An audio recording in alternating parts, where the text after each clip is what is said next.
Halo guys, balik lagi sama gue Anissa. Di video hari ini gue bakalan ngebahas soal per-Applean guys. Khususnya nih ada di samping gue tuh pengen ngebahas iPhone 13 Pro yang udah gue pegang saat ini. Nah, kira-kira gimana sih experience-nya pakai iPhone 13 Pro? Apakah masih worth it atau mendingan kalian tuh upgrade ke iPhone 15? Tonton videonya sampai habis, tapi sebelum kita masuk ke videonya, kalian jangan lupa dulu subscribe dan juga diklik tombol loncengnya.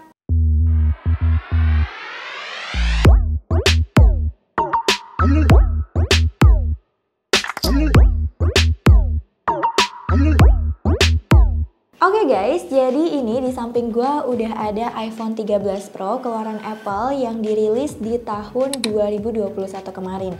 Sebelumnya gue itu udah pernah bikin video compare antara iPhone 11 dan juga iPhone 11 Pro yang mana yang masih worth it digunain 2023. Nah sekarang gue mau bikin review ya, lebih tepatnya gue mau bikin review untuk iPhone 13 Pro ini, apakah dia masih worth it digunain di tahun 2023 atau mendingan kalian itu upgrade di iPhone 15. Desain dan tampilan adalah suatu elemen yang penting banget untuk produk Apple, khususnya di iPhone 13 Pro ini gak mengecewakan sama sekali, baik dari bagian desain maupun dari tampilannya. Rasanya beda banget pas kalian pegang dan feel-nya itu terasa lebih premium. Kaca frosted di belakang yang bebas kotor, kaca depan yang disebut ceramic shield yang diklaim lebih tahan pecah dibanding iPhone sebelumnya, serta frame dari stainless steel yang mengkilap banget dan gak gampang kotor. Nah guys, sebenarnya bodi belakang dari bagian HP ini tuh agak licin ya, tapi karena dia itu sudutnya flat, jadi tuh dia ngasih genggam tambahan kayak grip tambahan gitu. Dan juga kalau dari segi desain itu dia nggak beda jauh dibanding iPhone sebelumnya.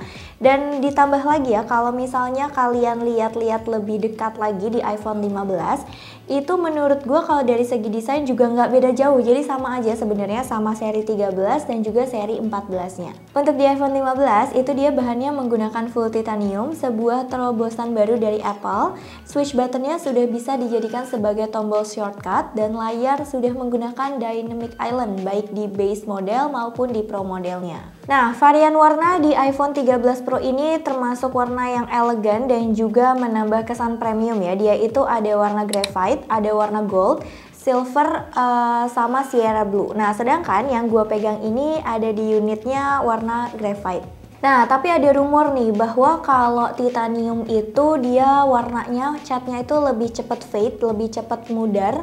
Dan bahkan kemarin pada saat rilis pertama kali di Singapura, dia itu ada catnya yang udah ngelupas. We don't know that for sure, tapi waktu itu tuh sempet rame banget di sosmed ya. Jadi catnya itu udah ada yang ngelupas. Buat soal layar, di iPhone 13 Pro ini udah menggunakan layar OLED dengan akurasi tinggi dan juga kecerahan maksimum bisa sampai 100 nits yang mendukung layar 6,1 inch dengan resolusi 2532 x 1170 pixel. Nah, dia juga udah punya teknologi ProMotion yang bisa mendukung refresh rate sampai 120 Hz. Untuk di iPhone ini, notch-nya juga udah lebih kecil, jadi kalau kalian ngelihat segi rasio layarnya itu dia lebih wide dan view-nya lebih besar, lebih lebar lagi. Layar di iPhone 15 jelas lebih unggul karena dia itu semua model sudah didukung sama Dynamic Island, mulai dari 6,1 inch sampai 6,7 inch-nya. Untuk urusan resolusi, dia udah hampir sama seperti iPhone terdahulunya, baik di iPhone 13 ataupun iPhone 14. Kesimpulannya emang kalau dari segi resolusi, dia tuh nggak ada update yang signifikan banget, palingan kalau di layar itu kelihatan bedanya dari Dynamic Island sama notch-nya. Kalau di iPhone 13 pakai notch, kalau di iPhone 15 pakai Dynamic Island. Kita masuk di bagian kamera. Di iPhone 13 Pro ini sudah dilengkapi dengan 3 kamera utama, termasuk lensa utama, lensa ultrawide, dan lensa telefoto. Ini yang sering banget disebut 3 boba ya guys. Resolusinya sama-sama berada di 12 megapiksel dan kamera utamanya itu dia punya bukaan di lensa f1,5 dan sudah dilengkapi dengan teknologi OIS sensor bergerak. Sedangkan untuk kamera telefoto dilengkapi dengan PDAF dan OIS, kemampuan optical zoom juga dia bisa hingga 3 kali zoom. Kemudian untuk kamera ultrawide punya bukaan lensa yang lebih lebar yaitu di f1,8 dan sudah support PDAF. Di iPhone 13 Pro ini sudah ada mode sinematiknya juga nih guys. Dia mode sinematiknya sudah dilengkapi dengan 2 kali zoom. Dan juga kalau misalkan kalian mau syuting-syuting video atau cuma sekedar ngevlog, kayaknya mode sinematik ini bisa kalian manfaatin. Jadi untuk dari segi kamera, dari speknya aja udah kelihatan ya, di iPhone 15 itu jelas lebih unggul guys. Tapi nggak cuma 1 atau 2 user nih guys yang ngasih review mereka. Kalau mereka tuh pas compare iPhone 13 Pro dan juga 15 ini lebih suka kameranya iPhone 13 Pro. Nggak tahu kenapa ya, mungkin kayaknya kalau iPhone 15 itu kelihatan lebih real ya. Kalau misalkan ada jerawat atau misalkan dari warna kulit itu kelihatan lebih real. Buat komparasi performa di kedua HP ini tuh terasa beda banget guys. iPhone 13 Pro ini chipnya dia menggunakan A15 Bionic dipasangkan dengan GPU 5 core dengan RAM 4GB. Dan untuk di iPhone 15 sendiri dia chipsetnya udah pasti upgrade, yaitu base modelnya dia ada di A16 Bionic sedangkan Pro modelnya dia ada di A17 Pro.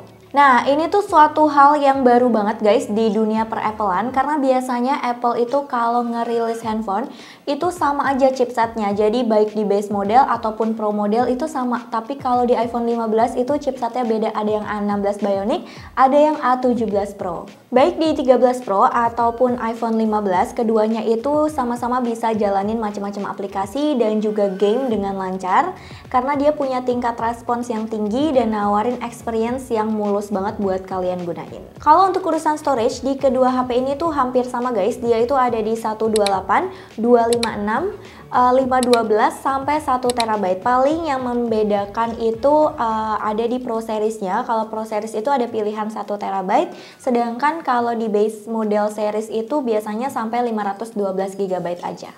Last, gue mau bahas soal baterainya nih guys. Untuk baterainya di iPhone 15 itu cukup beragam ya. Dia beda model, beda kapasitas baterai juga. Tapi di sini kemungkinan gue bakalan bahas yang versi 15 Pro-nya. Buat iPhone 15 Pro itu dia kapasitasnya sudah 3274 mAh dengan pengisian daya 15 watt dan bisa terisi 50% dalam waktu 30 menit.